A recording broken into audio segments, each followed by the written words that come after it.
For those living with chronic pain, finding reliable information about treatment options can be overwhelming. There are so many voices out there, so many promises, and so many different approaches.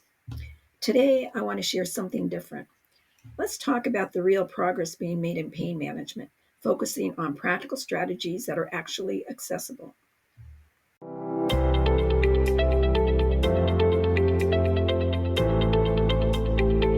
Greetings. It's nice to see you again. And to those here for the first time, you're very welcome.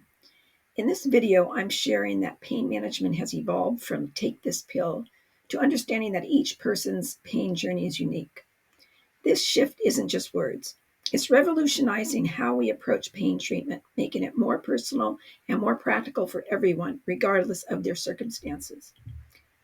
One of the biggest breakthroughs isn't a fancy device or expensive medication. It's understanding that pain is complex. Pain involves your whole system, body, mind, and life circumstances. This understanding has led to more comprehensive and accessible approaches to pain management. For anyone who has tried various approaches and continues to search for relief, the medical community now recognizes that managing chronic pain isn't about finding one perfect solution. Instead, it's about building a toolbox of different strategies that work for you. These might include understanding pain science, which can affect how pain is processed, movement approaches that work for your body and circumstances, stress management techniques that can influence pain levels, social support and connection with others who understand, and working with healthcare providers who listen and respect your experience. Let's explore each of these approaches in more detail because understanding options can help in making informed decisions about pain management. Understanding pain science is important because modern research has revealed that pain is like a complex security system. When dealing with chronic pain, this system can become more sensitive over time. This understanding opens up new possibilities for management strategies. For example, learning about pain mechanisms has helped many people develop more effective ways to pace their activities. Another important development in pain science is the recognition of TMS, also known as tension myostatic or myoneural syndrome, which explores how stress and emotions can create very real physical pain. This understanding has helped many people recognize the powerful connection between mind and body, leading to new approaches for managing pain. This isn't about saying the pain is all in your head. It's about understanding how our nervous system responds to stress and emotions, and how this knowledge can open up additional paths for relief. Now, let's move on to stress management. The connection between stress and pain is well documented in research. Among the strategies that are helpful for managing stress include deep breathing exercises, progressive muscle relaxation, mindfulness practices, gentle meditation, and creative activities that promote relaxation. And finally, now let's move on to building a support system. Your comfort level can improve with the support.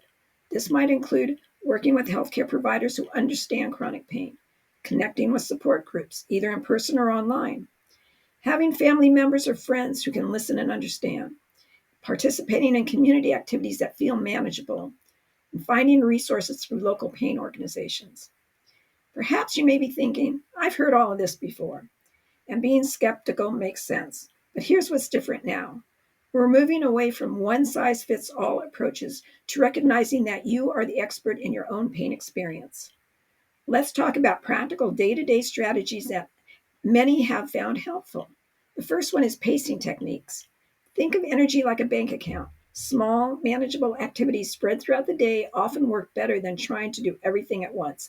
Some find it helpful also to break tasks into smaller parts. Plan rest periods. Alternate different types of activities. Listen to your body signals. Keep a simple activity diary to identify patterns. Another thing to consider is environmental modifications. Small changes in daily surroundings can sometimes make a difference. Organizing spaces to reduce reaching or bending. Using assistive devices are helpful. Creating comfortable rest stations. Adjusting lighting and temperature. Setting up ergonomic work areas. Another area to work on is the aspect of communication about your comfort levels. Some strategies that people have found useful include keeping simple pain diaries to track patterns, writing down questions before medical appointments, being clear about what works and what doesn't, asking for clarification when needed, building a team of healthcare providers who communicate well.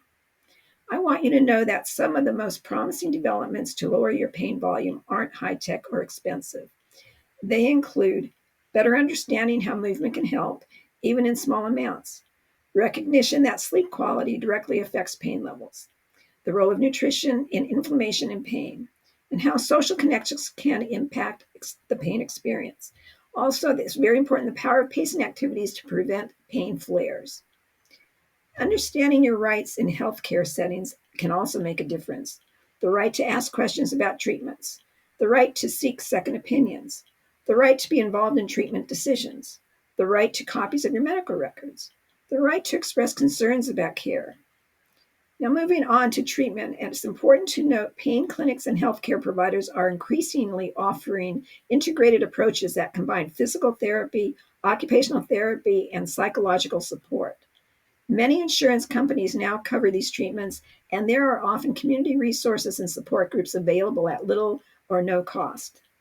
I also want to add that the expanding research into neuroplasticity, your brain's ability to adapt and change, show that even small positive changes in how you approach pain can add up over time. This isn't about dramatic overnight transformations. It's about finding sustainable ways to improve quality of life. To everyone watching who lives with chronic pain, managing each day takes remarkable strength. While there are no guarantees of a pain-free tomorrow, there are more ways than ever to achieve a more comfortable life, many of which are accessible regardless of circumstances. Consider this. Progress in pain treatment isn't just about new drugs or expensive devices. It's about better understanding, more comprehensive care, and recognizing that support and respect are essential parts of the journey. Every small step matters, and there are always new paths to explore. Thank you for visiting me during this part of your journey. If you're living with chronic pain, may you take away this message. While pain is real, so is the possibility of finding ways to improve quality of life, one step at a time. There is always room for hope. So it's bye for now, and I'm wishing you a comfortable week.